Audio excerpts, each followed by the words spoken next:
Good morning. Today's video is on the 5 top reasons as to why we should be fasting and the symptoms we experience that would make us need to fast.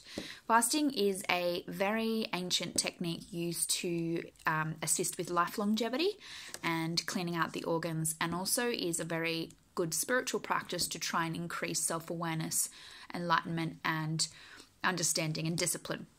So with fasting, it is intermittent, or you can do a prolonged amount where you don't have any food. You can have water or you can have juice.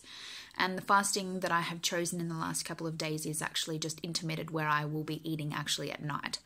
As I haven't done it for a long time, I'll come into it and I felt like I needed to have food without getting dizzy, and I was working and so on. So we all need to choose what's right for us when we do a fast. So the first reason is that you feel sluggish. Generally, you're getting a bit of brain fog, your stomach, your digestive system, you might not be going to the bathroom as much. So everything inside your gut isn't really working properly, and it's working too hard on digestion.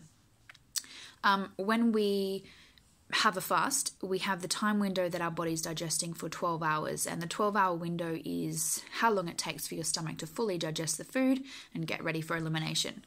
After that time frame, it's great to leave it for at least a 6 to 8 hour window where you are just having water or some kind of fluid to help with healing and so on. Once the body's finished digesting, if it has the time to go and heal other things such as gut problems, the brain fog, eczema, dermatitis, anything that's wrong with the body, it knows how to heal, though it needs the time to go and investigate.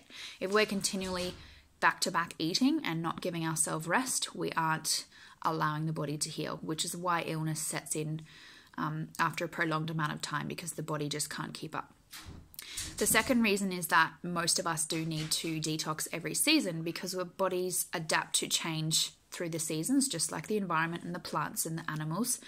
We often do start to eat different foods that are lighter in weight. So we're going into spring. The season is the best time to be doing it, because your body is already adapting to the change, and we often already notice that we're not as hungry for certain things, and we need to increase water and such. So with that, generally the liver needs to replenish itself every 3 months. And so with my own physical symptom, I could start seeing yellow underneath my eyes. If you can see that, that's my first sign that my liver's not working very well.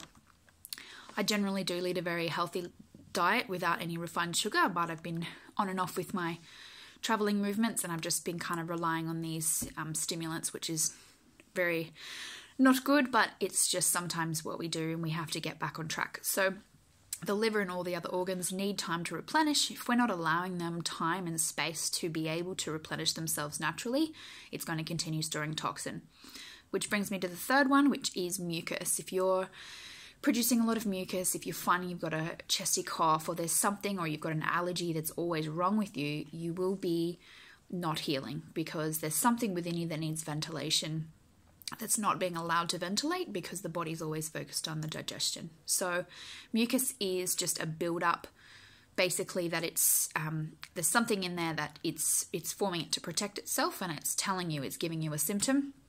And often mucus is, quite deep down, or it could be in your stool. It's all over the body, which is just showing you that it's inflammation.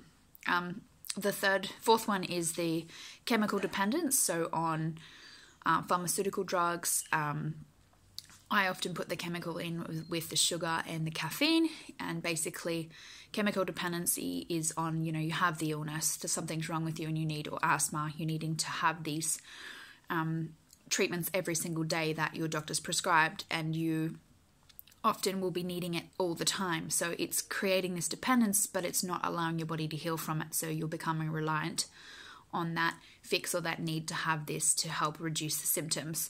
So most treatments usually have a cortisol in them, or something that, if it is a symptom related to an allergy, the best way is to actually let the body breathe and ventilate and let it get out.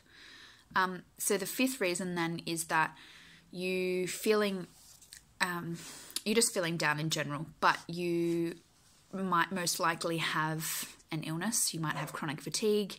You might be feeling like you need to increase your stimulants, your caffeine, and so on like that, and just generally not right. You just have this sort of knowingness that's about you that's this isn't how you used to be, and then you start to notice things starting to go wrong within. So, you know, you might start getting a rash, or, you know, your skin's not so good, or your breath's stinky. You might get a bit of body odor, and it's more of a chemical smell.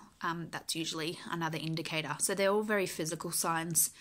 There's many other signs that are prominent. I personally am not on any medication, but it is prominent for me that I was having a lot of sugar. So that was my chemical dependence at the time, which was unfortunate, and I'm really battling with it today. I'm feeling quite depressed, to be honest. I'm never really like that. And tomorrow's video will be about the colon cleanse, how to mix it, how to make it at home, and give it a try. I would suggest that maybe prior to doing a fast, because you're still feeling like you can eat. Obviously, always drinking lots of water. I'd love it if everybody could just give me a like, maybe even a comment on the techniques that you like, or that you've tried, or any questions you may have. I'm willing to give feedback. I have a free copy of a juice fast for 7 days that I can email to you. And also head over to my Facebook platform, The Lit Gypsy, and Instagram as well is The Lit Gypsy. So I appreciate everyone watching, and thanks for following me. Peace.